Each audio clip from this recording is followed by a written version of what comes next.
The Great Viking Army or Great Danish Army, known by the Anglo-Saxons as the Great Heathen Army, was a coalition of Norse warriors, originating from Sweden, Norway, and Denmark, who came together under a unified command to invade the four Anglo-Saxon kingdoms that constituted England in AD 865. Since the late 8th century, the Vikings had settled for mainly hit-and-run raids on centers of wealth, such as monasteries. However, the intent of the Great Army was different. It was much larger than the usual raiding party, and its purpose was to conquer. The name Great Heathen Army is derived from the Anglo-Saxon Chronicle of 865. Legend has it that the force was led by the sons of Ragnar Lodbrok. The campaign of invasion and conquest against the four remaining Anglo-Saxon kingdoms lasted 14 years. Unlike many of the Scandinavian raiding armies of the period, surviving sources give no firm indication of its numbers, but it was clearly amongst the largest forces of its kind. The invaders initially landed in East Anglia, where the king provided them with horses for their campaign in return for peace. They spent the winter of 865–66 at Thetford, before marching north to capture York in November 866. York had been founded as the Roman legionary fortress of Eboracum and revived as the Anglo-Saxon trading port of Eo, for which, during 868, the army marched deep into Mercia and wintered in Nottingham, where it was besieged by a joint force from the kingdoms of Mercia and Wessex. With no progress being made, the Mercians agreed to terms with the Viking army, which moved back to York for the winter of 869–70. In 870, the Great Army returned to East Anglia, conquering it and killing its king. The army moved to winter quarters in Thetford. In 871, the Vikings moved on to Wessex, where Alfred the Great was content to pay them to leave. The army then marched to London to overwinter in 872 before moving back to Northumbria in 873. It again returned to Mercia, conquering it in 874 and overwintering at Repton on the River Trent. By this time, only the Kingdom of Wessex had not been conquered by the invading Vikings. It was towards the end of 875 when the army started their second invasion of Wessex. After a few setbacks, Alfred the Great defeated the Vikings at the Battle of Edington, and a treaty was agreed upon, whereby the Vikings were able to remain in control of much of northern and eastern England. Background: Viking raids began in England in the late 8th century, primarily on monasteries. The first monastery to be raided was in 793 at Lindisfarne, off the northeast coast. The Anglo-Saxon Chronicle described the Vikings as heathen men.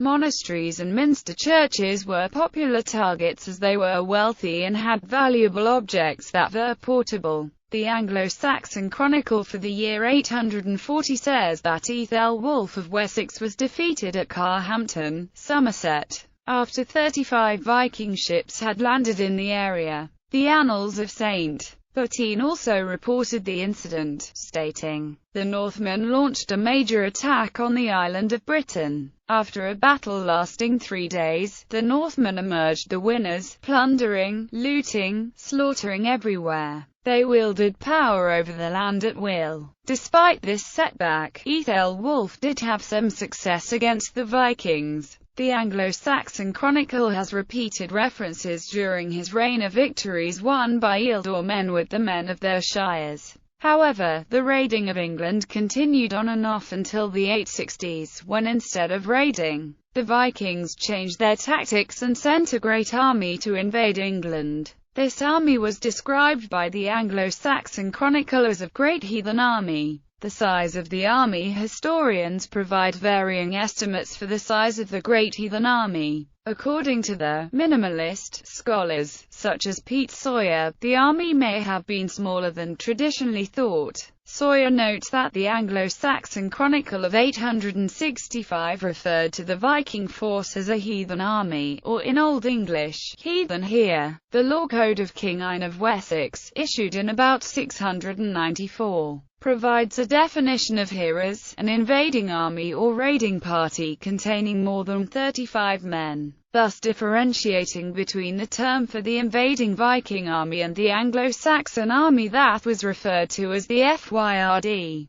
The scribes who wrote the Anglo-Saxon Chronicle used the term here to describe the Viking forces. The historian Richard Abels suggested that this was to differentiate between the Viking war bands and those of military forces organized by the state, or the crown. However, by the late 10th and early 11th century, here was used more generally as the term for army, whether it was Viking or not. Sawyer produced a table of Viking ship numbers, as documented in the Anglo-Saxon Chronicle, and assumes that each Viking ship could carry no more than 32 men, leading to his conclusion that the army would have consisted of no more than 1,000 men. Other scholars give higher estimates. For example, Laurent Maisat-Harhoff observes that many thousands of men were involved in the invasions of the Seine area. However, Maisat-Harhoff does say that the military bases that would accommodate these large armies have yet to be rediscovered. Guy Holshall reported that, in the 1990s, several historians suggested that the Great Heathen Army would have numbered in the low thousands. However, Holshall advises that there clearly is still much room for debate. The army probably developed from the campaigns in France. In Francia, there was a conflict between the emperor and his sons, and one of the sons had welcomed the support from a Viking fleet. By the time that the war had ended, the Vikings had discovered that monasteries and towns situated on navigable rivers were vulnerable to attack. In 845, a raid on Paris was prevented by the large payment of silver to the Vikings. The opportunity for rich pickings drew other Vikings to the area, and by the end of the decade all the main rivers of West Francia were being patrolled by Viking fleets. In 862, the West Frankish king responded to the Vikings, fortifying his towns and defending his rivers, thus making it difficult for the Vikings to raid inland. The lower reaches of the rivers and the coastal regions were left largely undefended. Religious communities in these areas, however, chose to move inland away from the reaches of the Viking fleets. With the changes in Francia making raiding more difficult, the Vikings turned their attention to England. Invasion of England. The term Viking simply meant pirate, and the Viking here may well have included fighters of other nationalities than Scandinavians. The Viking leaders would often join together for mutual benefit and then dissolve once profit had been achieved. Several of the Viking leaders who had been active in Francia and Frisia joined forces to conquer the four kingdoms constituting Anglo-Saxon England. The composite force probably contained elements from Denmark, Norway, Sweden and Ireland as well as those who had been fighting on the continent. The Anglo-Saxon historian Ethelwerd was very specific in his chronicle and said that the fleets of the Viking tyrant Hingwar landed in England from the north. The bulk of the army consisted of Danish and Norwegian Vikings, who, prior to the invasion, would have been raiding Francia and Frisia. Some of the grave goods unearthed at Rupton, where the Great Heathen Army spent the winter in 874, were of Norwegian origin,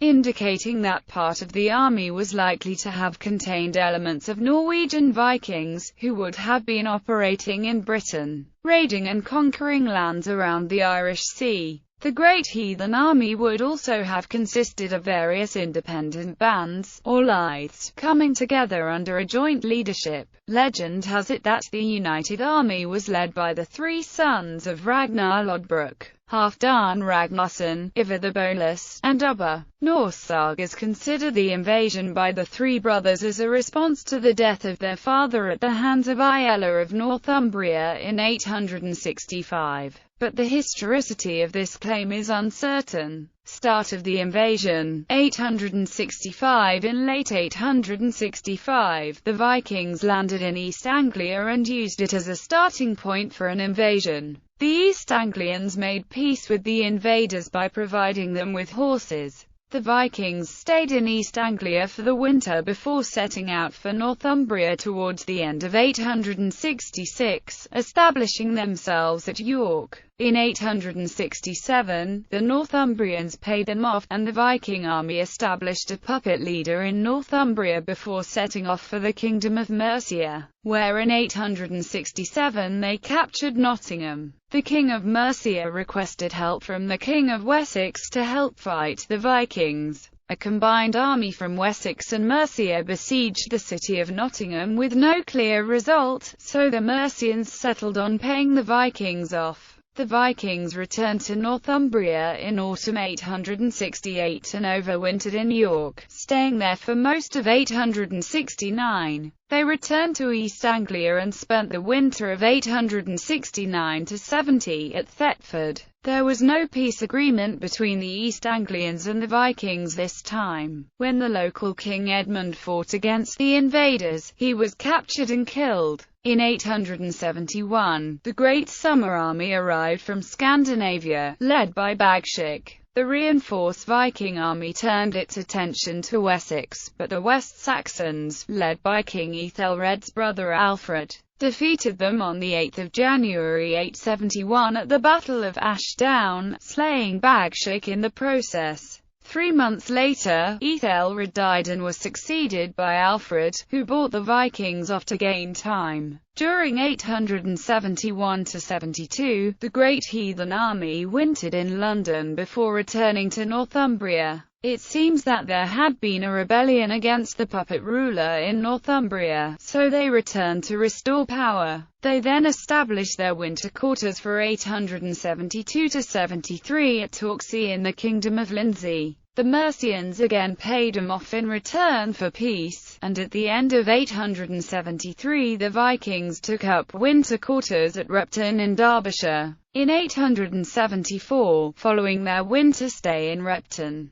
the Great Heathen Army drove the Mercian king into exile and finally conquered Mercia. The exiled Mercian king was replaced by Ceolwulf. According to Alfred the Great's biographer Asser, the Vikings then split into 2 bands. Halfdan led one band north to Northumbria, where he overwintered by the River Tyne. In 875 he ravaged further north to Scotland, where he fought the Picts and the Britons of Strathclyde. Returning south of the border in 876, he shared out Northumbrian land amongst his men, who ploughed the land and supported themselves. This land was part of what became known as the Danelaw. King Alfred's victory. According to Asser, the second band was led by Guthrum, Oskytel, and Anwend. This group also left Repton in 874 and established a base at Cambridge for the winter of 874–75. In late 875 they moved on to Wareham, where they raided the surrounding area and occupied a fortified position. Asser reports that Alfred made a treaty with the Vikings to get them to leave Wessex. The Vikings left Wareham, but it was not long before they were raiding other parts of Wessex, and initially they were successful. Alfred fought back, however, and eventually won victory over them at the Battle of Edington in 878. This was followed closely by what was described by Asser as the Treaty of Wedmore, under which England was divided between the Anglo-Saxons of Wessex and the Vikings. Guthrum also agreed to be baptized. Aftermath.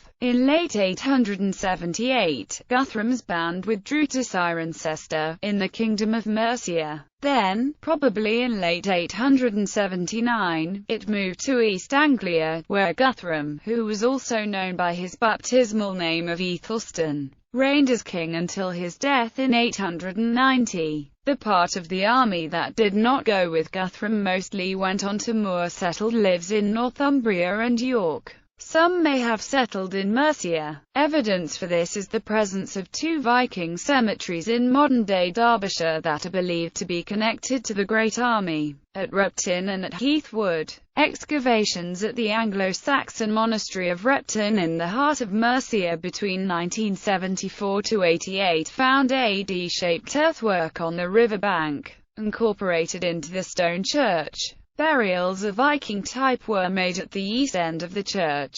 and an existing building was cut down and converted into the chamber of a burial mound that revealed the disarticulated remains of at least 249 people, with their long bones pointing towards the center of the burial. A large stone coffin was found in the middle of the mass grave. However, the remains of this individual did not survive. A study of the skeletal remains revealed that at least 80% of the individuals were male, and were between the ages of 15 and 45. Further investigation of the male skeletal remains revealed that they were dissimilar to the local population of Repton, and most likely of Scandinavian descent.